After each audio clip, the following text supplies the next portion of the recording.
France Orsoni, qui n'a pas de rapport d'ailleurs avec Alain Orsoni.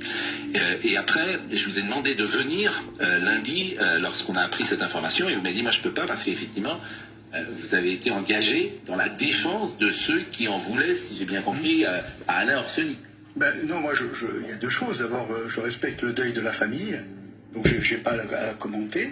Déjà, ça, c'est à titre personnel. Et la deuxième chose, c'est que c'est vrai, moi, j'ai été l'avocat des personnes qui ont été soupçonnées et puis ensuite condamnées, bien qu'ils niaient les faits, d'avoir préparé une tentative d'assassinat sur M. Orsoni. Donc moi, je suis tenu par le secret professionnel, d'une part, et en plus j'ai un conflit d'intérêts, donc je n'ai pas commenté, et puis surtout je respecte le deuil de la famille. En revanche, vous savez, bien évidemment, toute mort d'un homme rend triste, surtout dans les conditions dans lesquelles elles sont intervenues, et en revanche j'ai lu beaucoup de presse et écouter des personnes qui, parce qu'elles ont mangé 4 morceaux de figaté et un plat de broche, se permettent d'être les Lévi-Strauss du Café du Commerce sur la société corse, ce qui m'a particulièrement mis en colère. Parce que vous savez, la Corse, en fait, pourquoi la Corse elle est complexe? Parce que, je le dis souvent ici, on a des valeurs. Les valeurs qu'on connaît, il y a la solidarité, la générosité, le sens de la famille, la foi chrétienne, etc. L'honneur. Mais dans l'honneur, il y a l'autre face.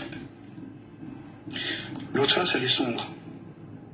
Parce que la Corse, on ne peut pas la comprendre. Pour la comprendre, il faut la vivre. Parce que la Corse, c'est également des larmes et du sang. Parce que c'est une histoire.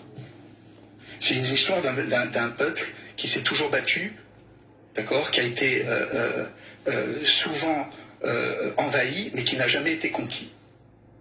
Et avec une tradition d'honneur également, pourquoi? Parce que dans les valeurs, il y a l'amitié. Et quand dans l'amitié, il y a des trahisons, les trahisons, on les paie cher, on les paie par le sang.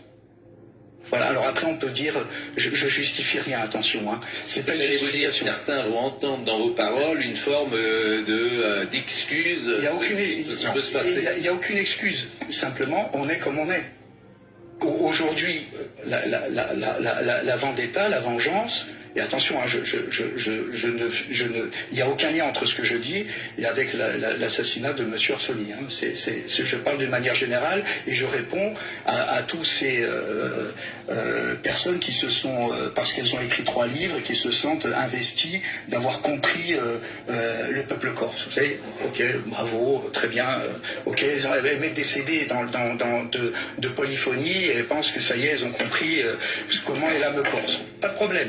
Mais ce que je veux dire, c'est que, vous savez, moi j'avais rencontré quelqu'un qui était très impliqué et qui disait la chose suivante. Il m'a dit, mais maître, la vengeance n'est pas un plat qui se mange froid, il se mange congelé.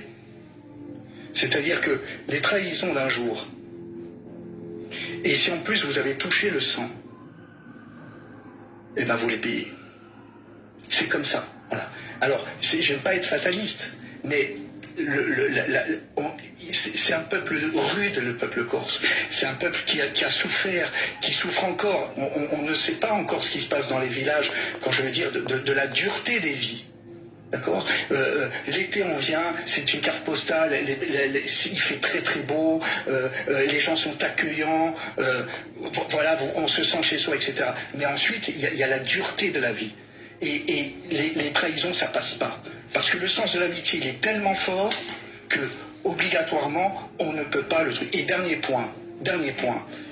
Monsieur Simeoni a dit que il est arrivé sur le chapitre de la mafia. Hein. Oui, mais M. Simeoni, c'est un esprit mafieux. Oui, il est en campagne électorale, on le laisse à ses campagnes, et puis on verra le score qu'il fera, M. Simeoni.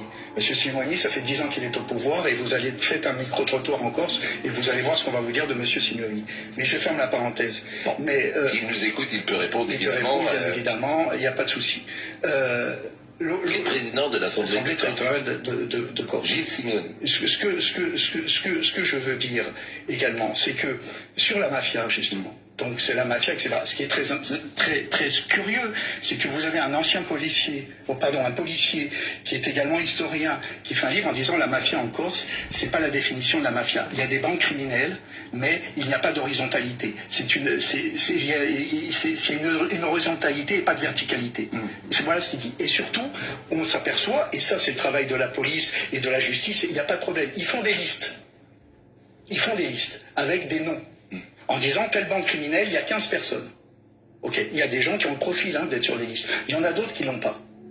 Mais ces listes, elles fuitent. Quand elles fuient, vous pensez que nous, on est des lecteurs non avisés. Mais ceux qui sont... Voilà, vous avez tout compris. Bon, écoutons Marie-France Orsoni, qui a pris la parole dans le village de Véro, là où est décédé Anna Orsoni. Tout d'abord, respect pour les familles. Parce qu'il faut respecter ce deuil, c'est deuil. Et puis, la sidération. Parce qu'un crime, un meurtre dans un... On dit encore ce Campusante. C'est un lieu saint. Donc ça, c'est de l'inédit. On n'a jamais vu ça en Corse. Nos valeurs s'envolent. C'est de la tristesse. De la tristesse, c'est peut-être un peu de colère aussi. Pourquoi? Parce que c'est... Je vous ai déjà dit, c'est inédit et on ne veut plus voir ça.